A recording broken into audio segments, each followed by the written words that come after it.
Scene 2, the brief synopsis. Caesar and Octavia take a tearful farewell of each other, and Antony and Octavia depart for Athens. Enter Agrippa at one door, Enobarbus at another. Agrippa, what, are the brothers parted? They have dispatched with Pompey. He is gone. The other three are sealing. Octavia weeps to part from Rome. Caesar is sad, and Lepidus, since Pompey's feast, as Mania says, troubled with the green sickness. Yeah, he's sick, right? 'Tis a noble Lepidus, a very fine one. Oh, how he loves Caesar. Lepidus loves Caesar's nay, but how dearly he adores Mark Antony. Caesar? Why, he's the Jupiter of men.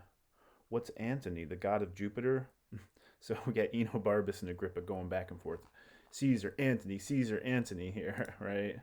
Uh, what's Antony, the god of Jupiter? Spake you of Caesar, how the non-peril, Caesar's an unequaled thing, right? Oh, Antony, oh, thou Arabian bird, he's a phoenix, unique and immortal. Would you praise Caesar? Say Caesar, go no further. That's all you need to just say is Caesar.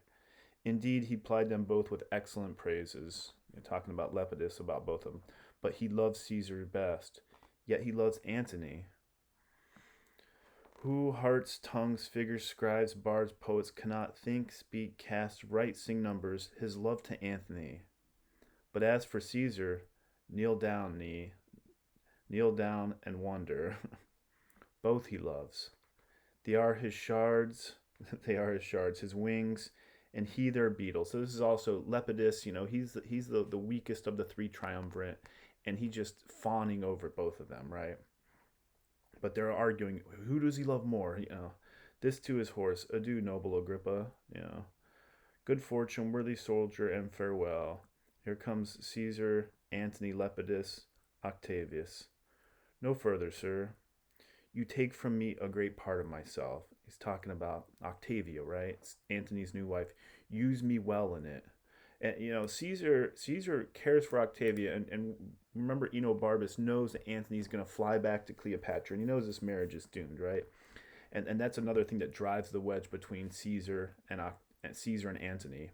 As my thoughts make thee, and as my farthest band shall pass on thy approof, as I believe you to be, and such as I would give my utmost bond, you will trustfully.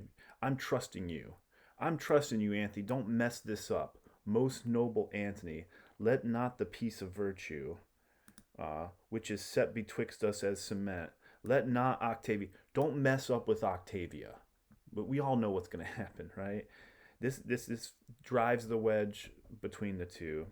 Betwixt us as the cement of our love to keep it builded, be the ram to batter the fortress of it. For better might we have loved without this mean, if on both parts this be not cherished. This is Octavia. This is my sister, your new wife. You better honor this. Make me not offended in your distress. I have said, you shall not find, though you be therein curious, the least cause for what you seem to fear. Trust me. So the gods keep you and make you the hearts of Rome and serve your ends. We will here part. Farewell, my dear sister. Fare thee well. Thy elements be kind to thee, and make thy spirits all of comfort. Fare thee well. My noble brother, the April's in her eyes. It is love spring, and these the showers to bring it on. Be cheerful. Don't be sad, be cheerful.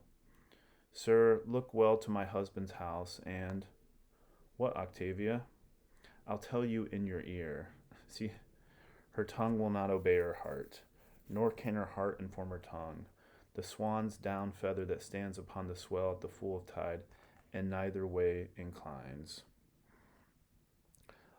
This moment, what Antony is saying here, the pressure of feeling urges Octavia to speak, but prevents her from finding the words. She hesitates like a feather held immobile by cross currents at the turn of her side, between husband and brother, love and sorrow, speech and silence.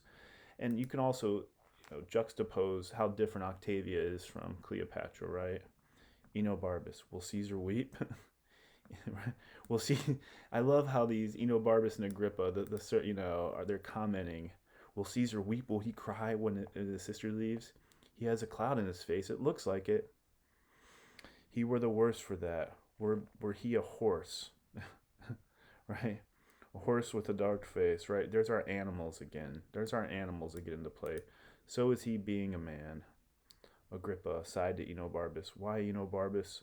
When Antony found Julius Caesar dead, he cried almost to roaring, and he wept when at Philippi he found Brutus slain. So they're talking, remember this whole, they're talking about Antony, Caesar, Antony, Caesar. Antony wept when he found Julius Caesar dead. And this is the juxtaposition, the difference between Antony and Octavius Caesar. Octavius, right? Octavius is stone cold, no emotions, stoic Roman. Antony shows his emotions. He cried almost to roaring, and he wept when at Philippi he found Brutus slain. This is from Julius Caesar, right? Uh, that year, indeed, he was troubled with a rheum. He was crying. What willingly he did confound, he wailed. Believe it, till I wept too. He wept so much, I wept too, right? Coming, no, sweet Octavia, you shall hear from me still. The time shall not outgo my thinking on you.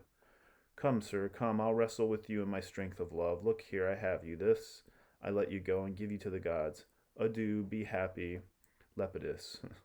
Let all the number of the stars give light to thy fair way. Farewell, farewell, farewell.